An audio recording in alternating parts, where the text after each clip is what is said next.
নমস্কার, কেমন আছো তোমরা সবাই? পিঙ্কিস ব্লগে তোমাদের স্বাগত জানাই।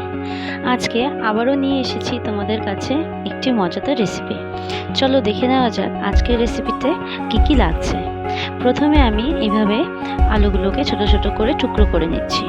আলুগুলো ছোট ছোট টুকরো করে নেওয়ার পর আমি গরম জল বসিয়ে দিয়েছি আলুগুলো সেদ্ধ করার জন্য। দিয়ে দিচ্ছি 1 চামচের মতো লবণ, যাতে আলুগুলো ভালো করে সেদ্ধ হয়ে যায়। আলুগুলো সেদ্ধ হয়ে যাওয়ার পর ভালো করে পরিষ্কার করে ছুলে একটি বাউলে নিয়ে নেব। তারপর আলুগুলোকে আমি পটেটো ম্যাশার দিয়ে এভাবে ম্যাশ করে নিচ্ছি। তোমরা চাইলে আলুগুলোকে হাত দিয়ে ভালো করে মেখে নিতে পারো। এরপর বাকি ইনগ্রিডিয়েন্টসগুলো এক এক করে দিয়ে দেব। প্রথমে দিচ্ছি চালের গুঁড়া 1 কাপের মতো, তারপর দিচ্ছি 1 কাপ সুজি, 1 কাপ আটা, আর আগে থেকে কেটে রাখা ধনেপাতা কুচি আর কাঁচা লঙ্কা কুচি। এরপর বাকি মশলাগুলো এক এক করে দিয়ে দেব। স্বাদ মতো লবণ, ধনিয়া গুঁড়া,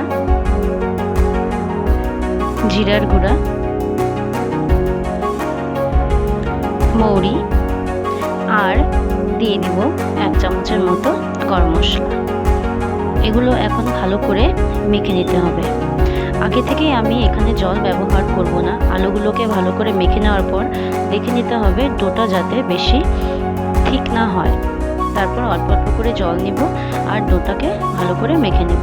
একটু সফট করে মাখতে হবে, যেভাবে আমরা আটার রুটির ডো মাখি সেভাবেই নিব। তার থেকে একটু সফট করতে হবে, যাতে ভালো করে আমরা ডোটাকে শেপ দিয়ে ফ্রাই করে নিতে পারি।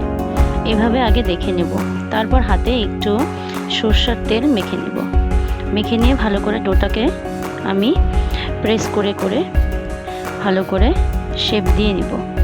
তোমরা যেভাবে খুশি শেপ দিতে পারো, আমি এভাবে শেপ করে নিচ্ছি। বাকি ডোগুলোকে এক এক করে আমি এভাবে মেখে এভাবে তৈরি করে নেব। তারপর কড়াইতে তেল গরম করে নেব ফ্রাই করার জন্য। এরপর দিয়ে দিচ্ছি এক এক করে। কড়াইয়ের তেল গরম হয়ে গেলে আঁচটা কমিয়ে দিতে হবে, যাতে পুড়ে না যায়। এপাশ ওপাশ ভালো করে ফ্রাই করে নিতে হবে। তোমরা যারা এই ভিডিওটি আমার ইউটিউব চ্যানেল থেকে দেখছো তারা প্লিজ আমার ইউটিউব চ্যানেলটি সাবস্ক্রাইব করে দিও। আর যারা ফেসবুক পেজ থেকে দেখছো তারা ফেসবুক পেজটি ফলো করে দিও। এভাবে এপাশ ওপাশ ভেজে নিয়ে ভালো করে নেড়ে চেড়ে ফ্রাই করতে হবে। দেখে নিতে হবে যাতে পুড়ে না যায়। আস্তে আস্তে করে ভাজতে হবে যাতে ভেঙে না যায়। এভাবে ভেজে নেওয়ার পর এক এক করে আমি তুলে নেব। বাকিগুলো পরপর ভেজে নেব। ভেজে নিয়ে একটি পাত্রে তুলে নেব।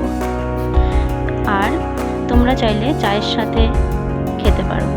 আমি এখানে সসের সাথে দিয়েছি আমার ছেলেকে খেতে। আমার ছেলে এটা ভীষণ পছন্দের। দেখে নাও কি সুন্দর মুচমুচে হয়েছে। রেসিপিটি অবশ্যই ট্রাই করো।